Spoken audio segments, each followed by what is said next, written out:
The envelope sat untouched on my marble desk, a crisp ivory rectangle with embossed navy lettering. The same stationery my father had used to send me a severance letter 12 years ago. This one read, "Your presence is urgently requested. Family dinner, Bennett Estate." The irony wasn't lost on me. My assistant Lena glanced up from her laptop. "Are you going?" I swirled my coffee and looked out the massive window of my corner office overlooking downtown Seattle. After 12 years of silence, they want dinner? What do you think? I used to be Camille Bennett, eldest daughter of venture capitalist Lawrence Bennett, but after he cut me off at 23 for challenging his shady investment deals, I changed my name. Now I'm Camille Reyes, CEO of Novacor Labs, a biotech firm valued at just under $900 million, 0 cents. And next week I'll finalize the acquisition of Bennett Dynamics, my father's collapsing empire. Lena placed a thick binder on my desk. "The merger documents are ready, board set for Wednesday." I tapped the edge of the invitation. "How bad is it over there?" She scrolled through her tablet. "Stocks down 70% this quarter, layoffs looming, and Eva's smart device rollout flopped. They're hemorrhaging." Eva, my golden child younger sister. The chosen one. The one Dad said had the intuition for innovation. The same sister who watched in silence as he exiled me. I stood. "Book a flight to Napa. Let's hear what they're scrambling about." 12 hours later, I was back in the land of vineyard estates and gated pretenses. The Bennett house was untouched. Same rose gardens, same stone pillars, same cold pride. I spotted my father's black Tesla and Eva's Porsche in the driveway. Lena had insisted a driver wait for me. "Just in case," she'd said. Smart. The door opened before I even knocked. A new butler stood in the entryway. "Miss Bennett?" he greeted. "It's Reyes now," I replied. He blinked, then nodded. "My apologies, Miss Reyes. They waiting in the library." Of course, the library, where every decision that ruined someone's future was signed in ink and sealed with a glass of scotch. This time, I had my own pen. This was the same room where my father had told me, cold and calculated, that I was no longer welcome in his house. Or in Bennett Dynamics. I straightened my tailored Max Mara blazer and followed the butler down the familiar corridor. Framed photos lined the hallway. Eva's Stanford graduation. Eva accepting a tech award. Eva at the helm of the company. Not a single photo of me remained. It was as if I had been wiped clean from the family's memory. The library door was open. Inside, my father sat behind his signature mahogany desk. He looked older, his hair now more gray than black, his posture a touch more slouched, but the air of command still clung to him. Eva sat on the edge of a leather couch, her posture rigid beneath a pristine white blazer. In the corner, my mother remained silent, just like the day she watched me walk out with nothing but a suitcase and my pride. "Camille," my father said, rising, "thank you for coming." I stayed just at the threshold. When Lawrence Bennett sends an urgent invitation, how could I possibly decline? Eva flinched. My father's jaw tightened, but he gestured to a chair. "Please, sit. We need to talk." I chose the seat nearest the door, close enough to hear, far enough to leave. He cleared his throat. "We've been following your recent success." "My success?" I tilted my head. "You mean building a biotech empire while you handed Eva the keys to a sinking ship?" My mother finally spoke. "We're trying to be civil, Camille." "Like the civil silence you gave me for 12 years?" I said, voice sharp. "Or the civil way you erased me from the family photo wall?" Eva stood abruptly. "We made mistakes, okay? We were wrong. Is that what you want to hear?" I looked at her for the first time, not the flawless face in press releases, but the woman beneath. Her expression was tight, her eyes tired. The pressure of keeping a failing company afloat was clearly catching up. "Why am I here?" I asked. My father exhaled, weariness settling over him. "Bennett Dynamics is in trouble. We need your help." There it was, not regret, not remorse. Just desperation, disguised as diplomacy. "My help?" I asked evenly. "We've seen what you've done at Novacor. Your vision, your execution. We need that innovation at Bennett." I thought of the signed merger agreement in my briefcase. He had no idea. I wasn't here to help. I was here to take over. If you've ever been underestimated or had to fight for your place at the table, don't forget to subscribe. Camille's story isn't over, and what happens next might just surprise you. And what exactly are you offering? I asked. Eva jumped in before our father could answer. A partnership, co-CEO, equal decision-making power. I almost laughed.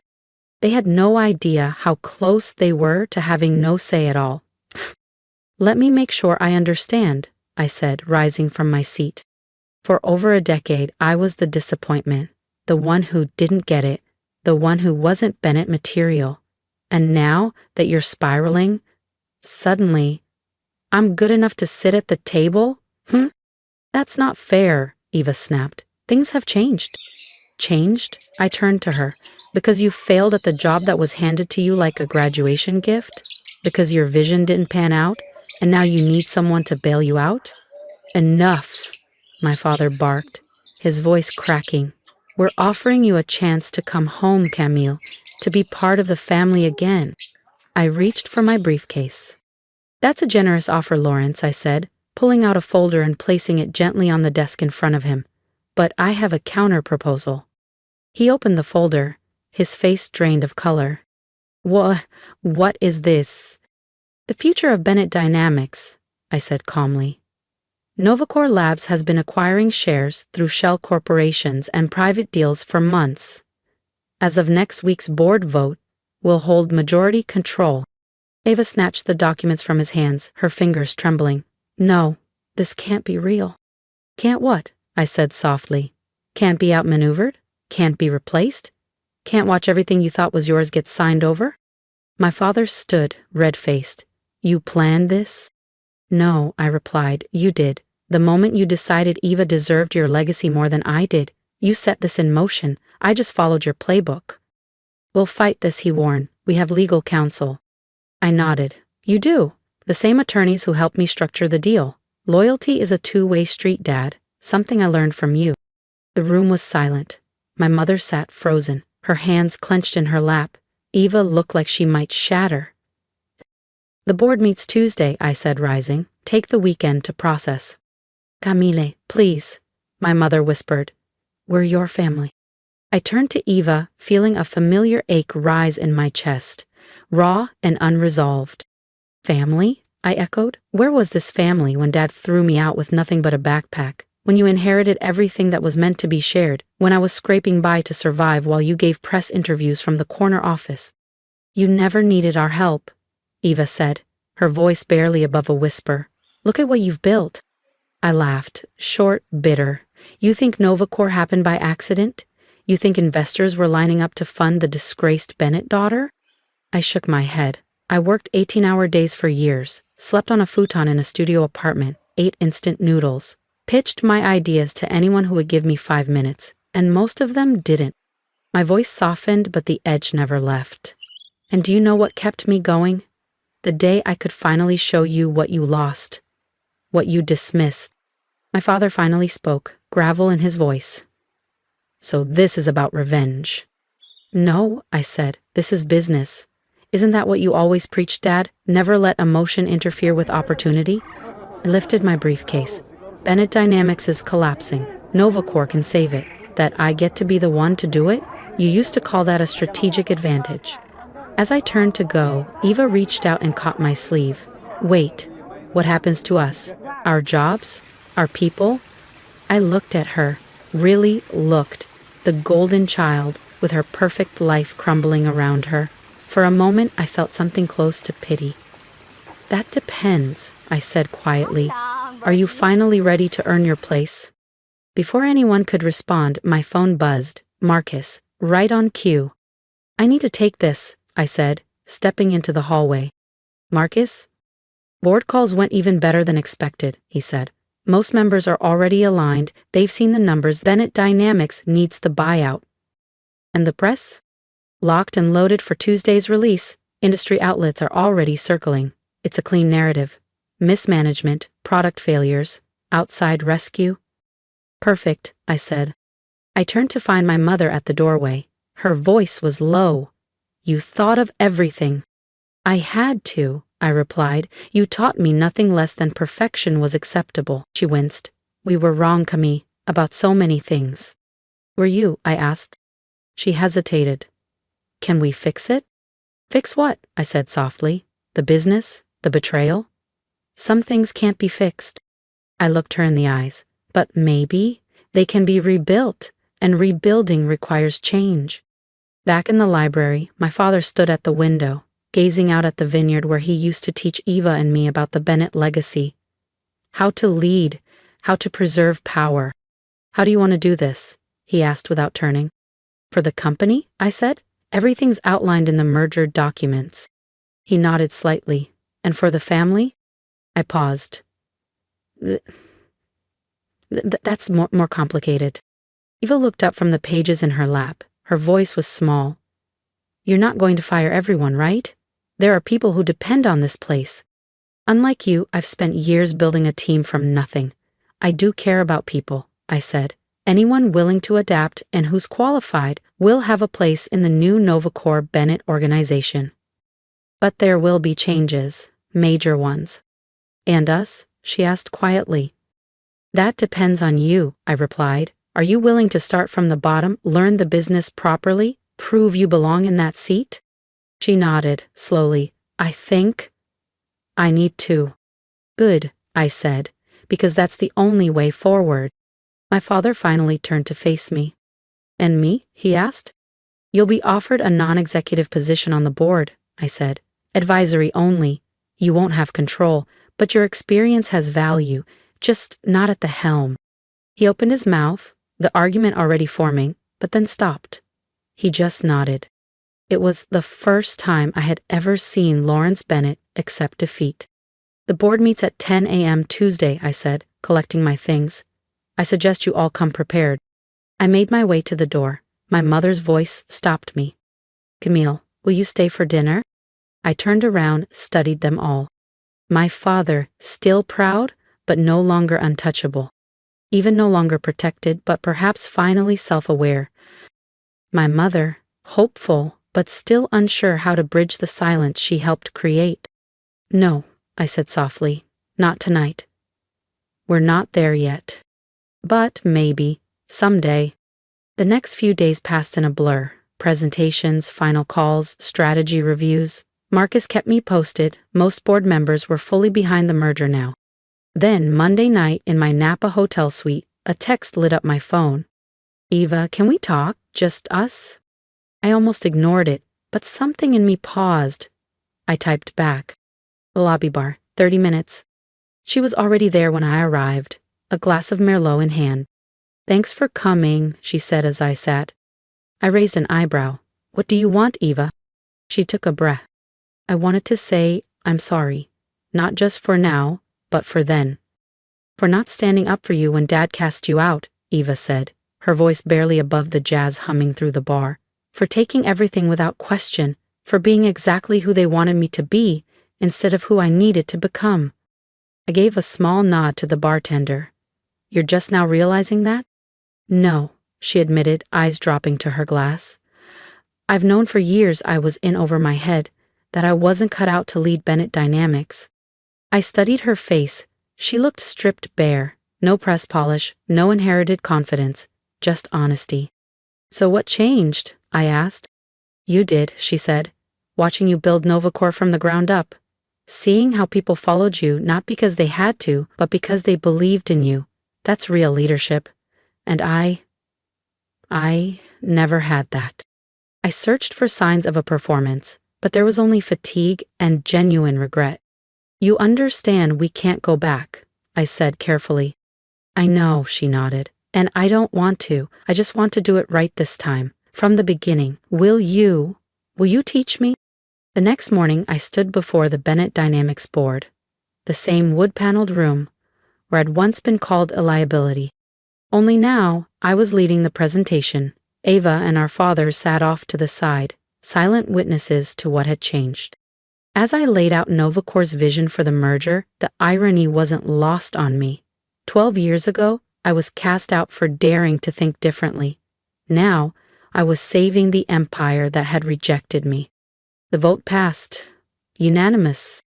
Bennett Dynamics was now officially part of Nova Core Labs. As the boardroom cleared, my father approached. "You've won," he said, not bitter, just tired. "This was never about winning," I replied. "It's about fixing what was broken. In the business, and maybe in the family." He nodded. "I underestimated you. I was wrong." "Yes, you were," I said simply. "The real question is, what now?" He squared his shoulders, and for a flicker of a moment I saw the man I once admired. "I'm gonna watch my daughter run the company. I should have trusted her with, if she'll let me." It wasn't an apology, but it was a beginning. 6 months later, I sat in my Boston office, formerly my father's. Eva stood at the front of the room presenting a new product strategy she'd developed as a junior analyst. Confident, informed, earned. She was finally becoming the leader she was never forced to be. After the meeting, Eva lingered behind as the others filed out. "That went well, right?" "It did," I nodded. "You've come a long way in 6 months." "Thanks to you," she said quietly, "for giving me a chance I probably didn't deserve." I smiled faintly. Everyone deserves a shot to prove themselves, even spoiled little sisters who take 12 years to grow up. She laughed, genuinely this time. Not the polished laugh she used to save for investor brunches or gala dinners. This one was real. "Mom asked me to remind you about Sunday dinner," she added a little more cautiously. I'd attended 2 family dinners since the merger. They were still awkward, still filled with pauses and unspoken apologies, but they were also something else. A beginning. "Maybe," I said. "Depends on how the week goes." "You always say that," Eva teased. "But maybe there's more to life than work, Camille. Maybe sometimes Sunday dinner is just Sunday dinner." I looked at her. Really looked. The golden girl of yesterday was gone. In her place stood someone more grounded, more real. "Maybe," I said. "We'll see." Later that evening, working late in my Boston office, I opened the drawer where I kept an old photo. Me and Eva as kids. Both of us beaming, arms around each other, before legacy and expectations had torn us apart. My phone buzzed. A message from Marcus. Board report. Kiwi 3 profits up 40% post-merger. Bennett Dynamics division outperforming forecasts. I smiled. My father had found his place on the board, finally listening instead of dictating. Eva was earning every title she held. Even my mother had begun to speak more in meetings and less in whispers. And me? I'd learned something I never expected to. Sometimes, the best revenge isn't revenge at all. Sometimes it's proving exactly what they lost and then giving them a second chance to get it right. I picked up my phone and texted Eva. "Tell Mom I'll come Sunday, but I'm not staying long." Her reply was instant. "Long enough for dessert? She's baking your favorite, chocolate cake." I laughed under my breath. "Fine," I texted back, "but only because of the cake." Some would say I'd won. I had the company, the respect, the legacy. But sitting there, thinking of old photos and Sunday dinners, I realized something deeper. The greatest victory isn't just proving them wrong. It's giving them the space to grow into people who can finally make things right. Even if it takes 12 years and a corporate takeover to get there. Truly, this wasn't just a story about boardrooms and betrayal. It was about growth, resilience, and learning that healing doesn't always come with applause. If you saw yourself in any part of my journey, leave a comment below. Tell me what you had to overcome, who underestimated you, and what you've built in silence. And if my story gave you even a flicker of strength, hit that subscribe button because there are more stories like mine, stories of quiet power, of rising anyway, and maybe, just maybe, yours is the next one to be told.